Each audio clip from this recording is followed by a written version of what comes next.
प्यारे अधिवक्ता साथियों, सभी को हमारा प्यार भरा नमस्कार। कल वाले वीडियो पर भगवत कृपा से माँ जगदम्बा के अनन्य संप्रेषण शक्ति से जो कुछ भी शब्द कहे गए हैं, मैंने लास्ट में उस पर क्या बोला है कि साक्षात नारायण और भगवान शंकर को साक्षी मानकर, इसका अर्थ क्या होता है। एविडेंस एक्ट के 32 की जो थ्योरी है, उसका मूल कॉन्सेप्ट है कि वही व्यक्ति अगर भगवान के पास जाना चाह रहा है, स्थिति है कि मृत्यु के बहुत नज़दीक है, तो वो झूठ नहीं बोलेगा। और अगर सारी प्रक्रिया के संदर्भ में, सारी बातों के संदर्भ में इतना ही यांत्रिक या विधिक व्यवस्था है वर्तमान समय में, तो आज भी चाहे अपना देश हो या किसी गैर मुल्क में, गवाही से देते समय गीता पे हाथ रख के कसम क्यों दिलवाई जाती है। ये बात दीगर है कि जो व्यक्ति गीता पे हाथ रख के कसम खा रहा है वो सफ़ेद झूठ बोल रहा है, बोल सकता है। लास्ट में एक और संकल्प दिलाया था कि मुट्ठी भींचिए और कसम खाइए। किस बात की? कि इस अन्यायपूर्ण कदम पर, जो कि माननीय उच्च न्यायालय के द्वारा प्रस्तावित और उत्तर प्रदेश सरकार द्वारा स्वीकृत उच्चतर न्यायिक सेवा के संदर्भ में नियम संदर्भित विवादों से है, की वजह से जो स्थिति पैदा हो गई है। इलाहाबाद उच्च न्यायालय में अधिकतर बेंच केसेस में ही सारे वकील जो जूनियरशिप में प्रैक्टिस करनेंगे ही, इतने बड़े उच्च न्यायालय में, चाहे यहाँ की पीठ हो चाहे लखनऊ की, इस नियम से माननीय उच्च न्यायालय के भीतर प्रैक्टिस करने वाले तनिक भी, कितना भी सक्रिय हो जाएं, वो एक लंबे समय तक अपने सीनियर के अंडर में ही काम करना पड़ता है। ऐसे में उसका इंडिविजुअल ये केस मिलना बिल्कुल इम्पॉसिबल जैसा है। लेकिन फिर भी माननीय उच्च न्यायालय की अगर यह मंशा है, अगर वो ऐसा प्रयोग करना चाहते हैं तो उनका क्षेत्राधिकार है, उसमें मेरी कोई टीका टिप्पणी नहीं है। हम हाथ जोड़ के कल भी गुजारिश किए थे, आज भी गुजारिश किए हैं कि आप इस पर इक्विटी बेस पर सोच लें। जस्टिस, नेचुरल जस्टिस क्या कहती है कि आपने अगर स्टेट गवर्नमेंट से 11-12 जनवरी को पास कराया 2024 में, तो उसके बाद किसी भी विज्ञापन के संदर्भ में कम से कम 4 साल का मौका दें। क्यों? क्योंकि आप ऑलरेडी 3 साल के पीछे का ही केस चाह रहे हैं, बहुत पीछे का आपको चाहिए भी नहीं। तो एक स्वाभाविक सुविधाजनक स्थिति ये क्रिएट हो सकती है कि इसमें फिर नेचुरल जस्टिस वाली बात खत्म हो जाएगी। ये आप स्वयं के प्रस्ताव से भी कर सकते हैं। मेरी ये हैसियत नहीं, न कभी मैं ऐसी भावना अपने भीतर ला सकता हूं कि मैं अपने माई लॉर्ड को सिखाने वाला बन गया हूं। नहीं, हमें आप अपने कोर्ट में मर्यादित तरीके से बहस करने की इजाजत देते हैं। उसी पॉइंट से जो हमारी समझ है, हमने इसको आपको माननीय नहीं, माई लॉर्ड नहीं, उससे कुछ अतिरिक्त समझते हुए अपेक्षापूर्ण ढंग से कल भी कही और आज भी हाथ जोड़ के गुजारिश करता हूं कि सभी बच्चों के हित में ये कोई विवाद का विषय बनने ही ना पाए। और आपने जैसे डेट निर्धारित कर दी है कि 15-16 फरवरी से फॉर्म भरा जाएगा, आप इस संदिग्धता को बगैर किसी अलग अतिरिक्त कुछ किए इसी फुल विज्ञापन में, जो कि अभी पेंडिंग है, आप उसमें एक्सेप्शन लगाकर, प्रस्ताव जो आपने नियम दिया है उसके बावजूद भी मंत्रणा करके, विचार करके इसमें एक्सेप्शन लगाकर कि इन परिस्थितियों के चलते इस वैकेंसी में ये पुरानी पद्धति अलाउ की जाती है, ऐसा भी कर सकते हैं आप। और अगर ऐसा करने में विधिक कोई बाधा है, मेरी समझ वहां तक नहीं काम कर रही है, तो फिर ये अलग विषय हो जाता है। तो वो बच्चे जिनको इससे प्रॉब्लम आ रही है, स्वाभाविक तौर पर वो कानूनी लड़ाई जो उनका अधिकार है लड़ेंगे। आपकी ही पीठ इसको निर्गत कर सकती है, न्याय निर्णीत कर सकती है। या आपकी पीठ अगर इसे बिल्कुल अस्वीकार कर देती है तो उच्चतम अदालत में हो जाएंगे, ये मामला लटकेगा, ये बढ़ेगा। और जिनको असुविधा नहीं है, जिनको ये ऑलरेडी कॉमनली 30 केस 24 केस मिल जा रहे हैं, वो मैं कल ही कह रहा था कि लगभग 1000 फॉर्म भी पड़ जाए तो बहुत बड़ी बात है, वो स्वाभाविक पड़ेगा, फिर आप अपनी कार्रवाई कर सकते हैं। लेकिन एक सवाल बड़ा रोचक है कि अगर सत्य में यही होने जा रहा है, थोड़ी देर के लिए मान लेते हैं कि नेचुरल जस्टिस का जो हम लोग सोच पा रहे हैं वो हम ही लोग गलत हैं और माननीय माई लॉर्ड सही हैं, उनका रूल रेगुलेशन सोच समझ के बनाया, उतनी हमारी बुद्धि नहीं है, तो फिर जरा सोचिए, इतने दिनों से आप प्री पढ़ रहे थे और अचानक आपको पता चले कि केवल मेंस में एग्जाम होगा, और ये संशय इतनी जल्दी मिटेगा नहीं, क्योंकि जो आपको फॉर्म भरने की स्टार्टिंग वाली डेट दे रखी है 16 फरवरी, लास्ट वाली बताई नहीं है कब तक, और यह आपने बाद में स्पष्ट करी भी, तो इस संशय को जल्दी से जल्दी मिटा दें कि आप अभी भी, हमारे कुछ कोर्ट साहब मित्रों का आज भी फोन आया कि सर क्या सच्चे में ये कहीं ऐसा तो नहीं है कि हम लोगों को भी बाहर कर दिया है। हम कहे बाबू, कल इसी मुद्दे पर हमारे एक अधिवक्ता साथी ने, बहुत अच्छे हैं वो, लेकिन उन्होंने जिस ढंग से बात की वो इतना रूडली था कि मतलब हमारे दिमाग के परखच्चे उड़ गए कि ये इस हाइपोथेटिकल मस्तिष्क का कैसे हो सकता है व्यक्ति जिसके अंदर विधि की इतनी परिपक्व समझ है। मैंने उनका नाम नहीं लिया, लेकिन ये तय है कि उनको समझ आ गई होगी कि हमें ये अच्छा नहीं लगा। हम उनको डायरेक्ट कह सकते थे, अधिकार भी देते हैं वो, लेकिन फिर भी मैं कह रहा हूं उनके विद्वता पे मुझे संदेह नहीं, लेकिन इस बात में जरूर संदेह है कि आप नेचुरल जस्टिस समझते हैं, आप उस पॉइंट को समझते हैं जो जीवित है इस प्रसंग में, और आप उसको नहीं बोले।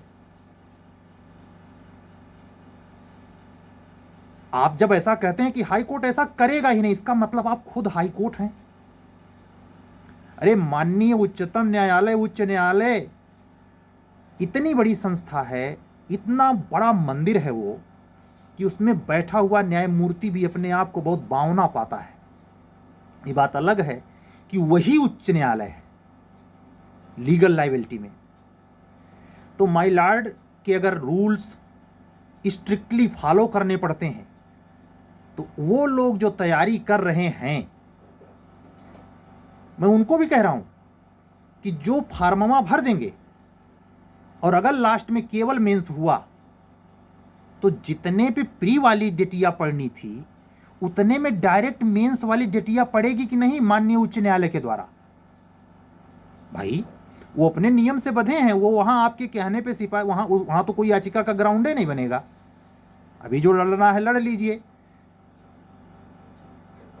और एक अर्थ में जो कोर्ट साहब ने कहा कि ऐसे ऐसे ये हो रहा है, वो मानेंगे नहीं, तो जनरली तो ये कहा ही जा सकता है, इसमें गलती भी नहीं है। और कल इसी बेसिस का हमें विश्वास नहीं होता, हाई कोर्ट क्या करेगा, भाई विश्वास नहीं हो पाता। आज हम इस पॉइंट पे बात कर रहे हैं कि अगर वाकई में प्री नहीं हुआ तो मेंस के लिए आप तैयार हैं बबुआ बहना, का लिखेंगे? हाई कोर्ट अब की प्री का पेपर वे नहीं बनाएगा। 2007 के बाद या 7 समेत, शायद मुझे क्लियर नहीं है, 7 या 9 से प्री की परंपरा चल रही थी, और अब की बार इस नए नियम से ये, अगर मैं कह रहा हूं स्ट्रिक्टली अगर ये फॉलो हो गया और ये वाकई में एग्जीक्यूट हुआ, हाई कोर्ट ने इस पर सख्ती बरती, मैं क्या कल सवाल उठा रहा था, कैसे चेक करेंगे? तो ये तो मेरी छोटी बुद्धि का जिज्ञासा थी, हम छोटी बुद्धि से जिज्ञासा लगा रहे थे। हमारा ये कतई उद्देश्य नहीं था कि आप अपनी गोपनीयता भंग कर दें हमारे जैसे तुच्छ आदमी के लिए, लेकिन आप जो भी प्रोसीडिंग अपनाएंगे वो आपका गोपनीयता का प्रसंग है। और आप अगर कोई भी मॉनिटरिंग सिस्टम करेंगे और उसके द्वारा चेक करेंगे अपने फार्मों को, तो रिजेक्ट भी करेंगे, एक्सेप्ट भी करेंगे। लेकिन इस बात की प्रबल संभावना है कि आपकी वो बात सच हो जाए क्या, कि अगर इतने से कम आए तो हम प्री लेंगे नहीं, और प्री लेंगे नहीं भैया तो मेंस का पेपर तड़ से बन जाएगा, और पेपर तड़ से बन जाएगा तो क्या आप मेंस के लिए तैयार हैं? आज हम बात कर रहे हैं सिर्फ 1000 लड़कों के बारे में, 83 सीट के अकॉर्डिंग।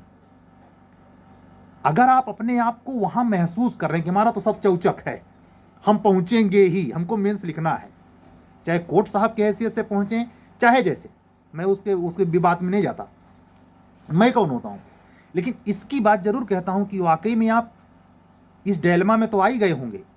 और चाहे मैं हूं, मैंने भी टेस्ट सीरीज शुरू की थी प्रीलिम्स वाली, ठंडे बस्ते में जाती नजर आती है भाई। प्री जब होएगा ही नहीं तो प्री की टेस्ट सीरीज का मतलब क्या है? जितनी देर में लाइन बाय लाइन हम प्री मेंस में चकबंदी पढ़ रहे हैं, उतनी देर में हम मेंस के क्वेश्चन तैयार करें। अगर ये क्लियर हो जाए कि मुझे केवल, तो मैं हाई कोर्ट से, अपने माननीयों से सर झुका के मांग करता हूं कि आप इसके बारे में क्लियर कर दीजिए, जल्दी से फुल विज्ञापन निकाल के कि प्री होगा या नहीं। बहुत लोगों का तो गर्दन इसी में साफ होगा कि डेलमा में नहीं फार्मो तो पड़ेगा ही। क्या अंदाजा है भाई, इस रूल रेगुलेशन का क्या अंदाजा है, कितने लोग कहां से फार्म डालेंगे? और सबसे मेन पॉइंट, सारा फॉर्म चेक होना है हाई कोर्ट में, वो आपकी कचहरी से आपकी बमकेस थोड़ा हो जाएगा। हाई कोर्ट सबको उठा के फेंक दे, क्या कर लोगे भाई? उनके अपने ग्राउंड है उनका। सबसे मेन पॉइंट, माननीय उच्च न्यायालय का क्षेत्राधिकार सुप्रीम कोर्ट से भी बड़ा है। वो माई लॉर्ड ऐसे ही नहीं है। इसीलिए कल के पॉइंट में मैं माई लॉर्ड से जितनी जिज्ञासा किया था, जितने सवाल किया था, वो सवाल वहीं के वहीं है, छोड़िए। लेकिन ये कि अगर प्रोसीजर सत्य है, यानी वो सही है, हम लोग नहीं सही सोच पाए, तो भैया फिर गेम कैसे आगे करेगा? मतलब अपने कैरियर को बनाने में, इस बार एडिशनल डिस्ट्रिक्ट जज बनने के लिए आपकी तैयारी मुख्य परीक्षा के स्तर पर कितनी चतुर्दिक है, कितनी प्रौढ़ है? अगर प्रौढ़ नहीं है तो आप बैग एंड बैगेज वापिस होंगे। भाई 83 पद भरना है, एनदर स्टेट की घटनाओं को देखें तो कोई जरूरी नहीं है माननीय उच्च न्यायालय लास्ट में लिख देगा कि हमको अच्छे कैंडिडेट नहीं मिले। भाई ये भी संभव है कि ये जो लोग मेंस लिखने जाएं, जिनके 30 केस हैं, 24 केस हैं, सारे कंडीशन फुलफिल करते हैं, मेंस लिखने बैठ गए, उसके बाद भी हाई कोर्ट की जब कॉपी चेक करने का प्रोसीडिंग आएगा और माननीयों के द्वारा जब कॉपी चेक होगी और फाइनल रिजल्ट में आएगा रिजल्ट नील, पॉसिबल है ना? तो इसका मतलब, इन बातों का जो मैंने 12 मिनट की लगभग, इसका मतलब क्या है? इसका मतलब यह है भैया कि प्री तो देखिए जो देख पाए, या अगर ज्यादा अस्वस्थ हैं तो प्री छोड़ दें और मेंस पढ़ें। वो तो ये मान के चलते हैं ना कि आपको सब आता है। हमें याद आता है कि 2018 पार्ट 3 में इतना स्पीडली एक बार डेटवा बिफोर कर दिया था माननीय उच्च न्यायालय ने, एक बार डेट दिया, उसके पहले बैक करके ले लिया एग्जाम। तो ऐसे कर दें तो ये थोड़े, ये उनको कतई हमारा पूछना तो उत्सुकता है, हमें नहीं, सड़क छाप कोई भी पूछ ले, लेकिन माननीय उच्च न्यायालय इतनी हाईटेक बॉडी है कि वो ये बात आपको बताएगी कि हम कैसे चेक करेंगे। ये पूछने वाला ही मूर्ख है। जैसे मैंने कल एक छोटा जिज्ञासा तो किया ही था, मैं खुद अपने आप को मूर्ख इस पर साबित कर रहा हूं। भाई वो क्यों बताएंगे? वो गोपनीयता का विषय है, और गोपनीयता का अगर विषय है तो इस बात की पक्की संभावना है भाई, कितने लोगों का फार्म रिजेक्ट होगा। जब वो ये नहीं बताएंगे कि हम कैसे हम इसको चेक कर रहे हैं, तो ये बताएंगे किस आधार पे आपका रिजेक्ट हुआ। एक लिस्ट जारी हो जाएगी कि इतने कैंडिडेट का फार्म सही है।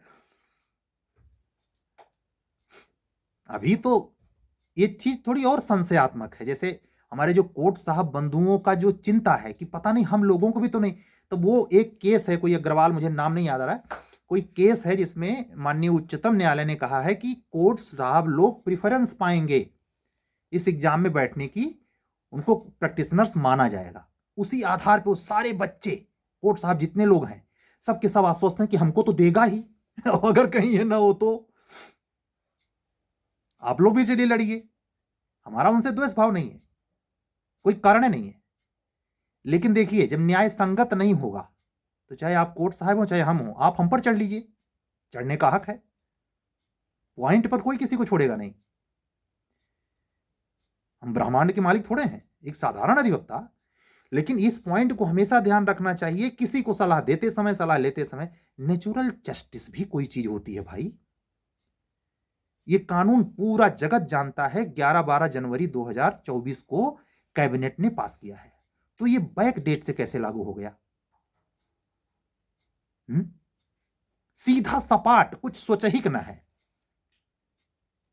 भूतकालीन कैसे लागू हुआ, इतनी जल्दी क्यों?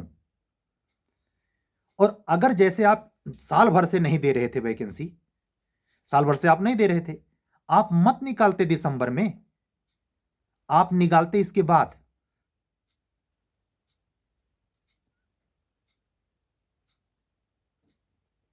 तो आज बात माननीय से नहीं, आज बात ये हम लोगों से, जिनको वो नहीं चुनेगा, या चुनेगा तो कम चुनेगा, या चुने पूरी सीट नहीं भरेगी। हम 77 आरोप लगा सकते हैं, लेकिन अपने पे अपने गिरे, जैसे हम कल कह रहे थे कि अपने गिरेबान में देखना जरूरी है, तो क्या हम इतना वाकई में तैयार हैं कि हमारी कपिया इस नंबर लायक जड़ेगी? जो 98 में जो 31 लड़के चुन के गए थे, उतना योग्य बन पाएंगे हम? उसकी तैयारी पे हम क्या किए हैं? ध्यान रखना, ये लड़ाई अब की बार मुख्य परीक्षा की ओर जा रही है। इस बात का संकेत हाईकोर्ट दे रहा है कि अब की बार वो शायद प्री नहीं लेगा। अगर सब कुछ सही रहा तो ये 99.99 प्रोबेबिलिटी फिलहाल अभी बनी हुई है। हां, अगर जैसे बच्चे सुप्रीम कोर्ट चले गए, या माननीय उच्च न्यायालय ने खुद ही अपने रूल में खुद ही वर्डिक्ट देकर, डबल पीठ ने अगर कोई ऐसा निर्णय दे दिया, तब तो आमाझोर पड़ेगा ही 12,000 फार्म। और जब 12,000 पड़ेगा तब प्री होगा। और ये भी जान लीजिए, जितना घटनाक्रम बदल रहा है, जिस तरीके से ये विधिक प्रक्रिया का मसला बन रहा है बेवजह, ये लेट लतीफ ही कल आएगा। जहां ये संभावना थी कि अगर हाई कोर्ट सही है और माननीय उच्च न्यायालय को सुप्रीम कोर्ट भी वेरीफाई कर देता है, तब तो उनको केवल मेन से लेना होगा, और मेन से लेना होगा तो ज्यादा से ज्यादा नवंबर दिसंबर तक फाइनल कर देंगे। लेकिन अगर कहीं ये उलट गया, यानी प्री भी लेने की मजबूरी आ गई, तो एक चीज जान जाइए, जून के पहले प्री होगा नहीं, और जून के बाद ही ये फिर उतने लड़कों में झन्ना लगाना, फिर मेंस के लिए बुलाना, फिर इंटरव्यू, तो ये जान जाइए कि 25 लग जाएगा। फरवरी मार्च में यही जो महीना चल रहा है, ये 25 लगना तय है, तब जाके कहीं फाइनल होगा। हम आप लोग भी आजमाए होंगे, किसी भी कार्यक्रम में अगर शुरुआत में ही विवाद हो जाए, घर से निकलते ही आप किसी से उलझ जाएं, पूरा दिन खराब जाता है। ऐसे 20 वाले के साथ हुआ था। जब वो डेट टला कोरोना में, तो फिर कैसे पूरा हुआ है आप सब जानते हैं। मैं आप सभी अधिवक्ता साथियों से कहूंगा कि माननीय उच्च न्यायालय की इस निर्णय को एक तरफा व्याख्या ना करें।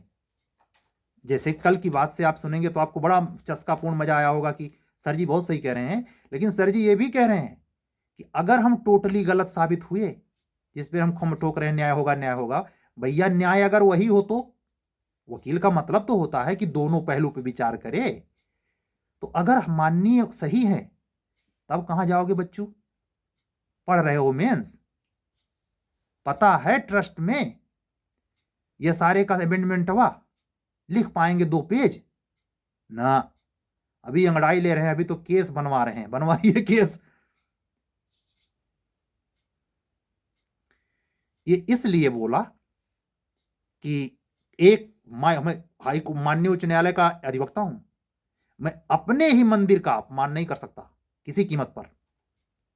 और वो हमारे माई लॉर्ड हैं, वो जो कर रहे हैं चाहे जैसे कर रहे हैं, मुझसे मतलब नहीं, उस पर स्पष्टीकरण देने वाला होता हूं कौन मैं। लेकिन इतना जरूर हक देते हैं कि आप मर्यादित ढंग से हमसे बहस करें।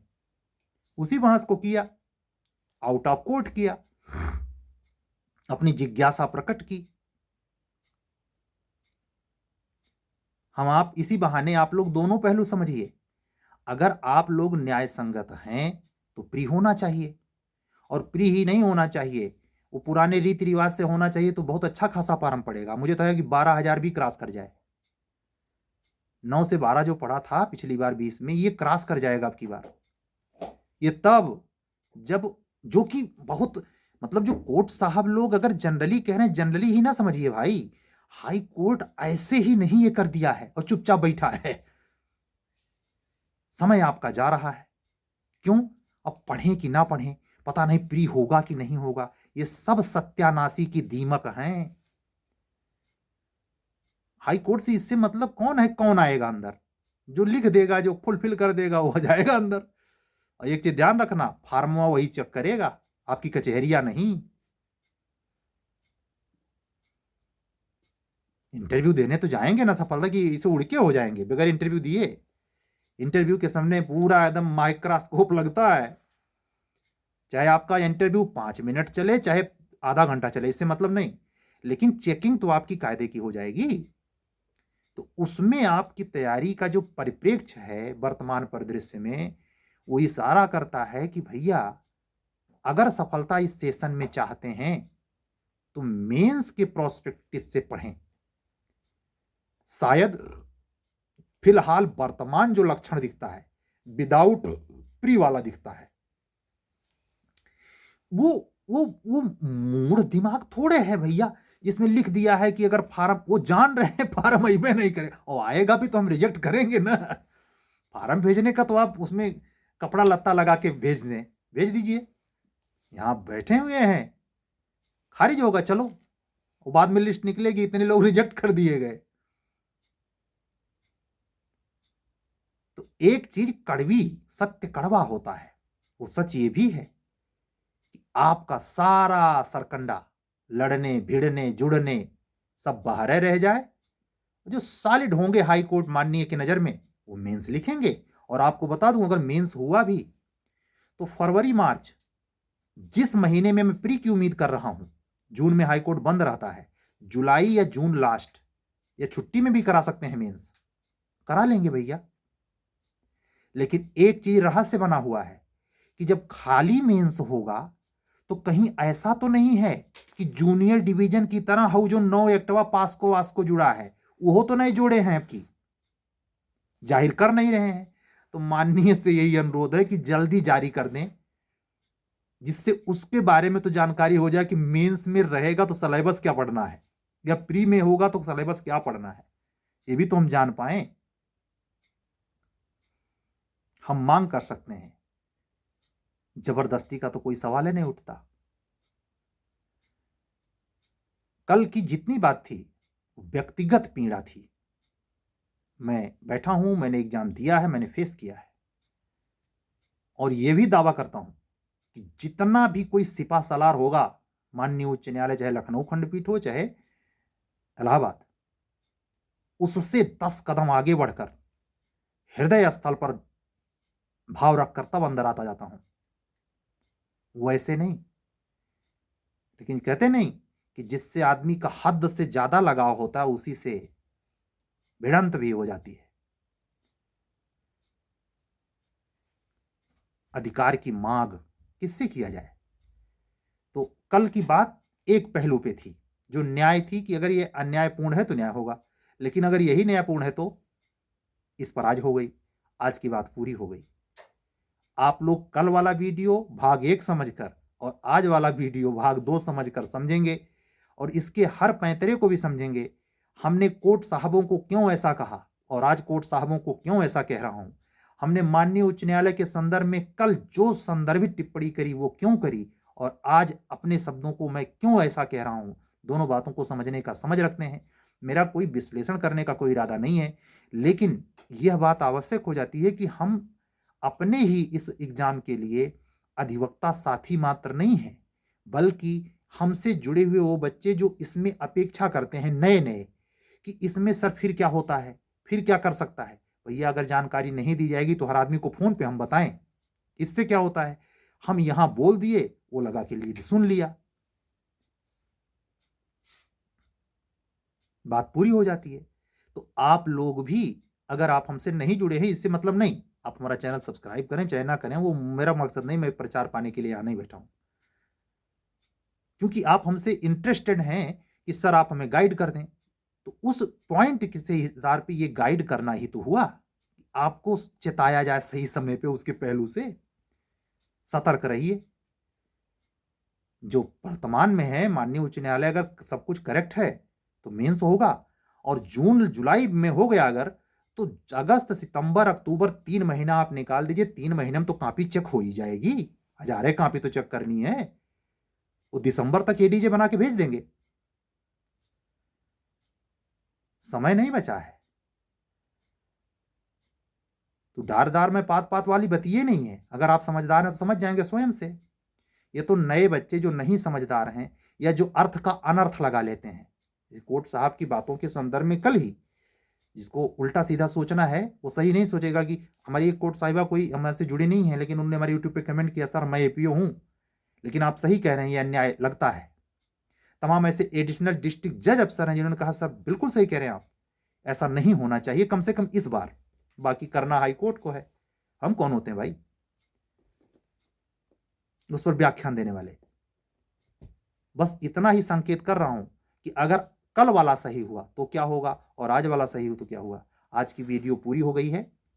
आप सभी अधिवक्ता साथियों को आने वाले एग्जाम्स के लिए, जैसे यूपी एपीओ और जे जो अभी दबी पड़ी है, अचानक वो भी जिन ऐसे एचजीएस की तरह बाहर आएगा और आप लोगों को चकनाचूर होना पड़ेगा। हालांकि वहां प्री मेन का विवाद नहीं है, सिलेबस का विवाद नहीं है, सिर्फ इस बात की चिंता है कब तक आएगा।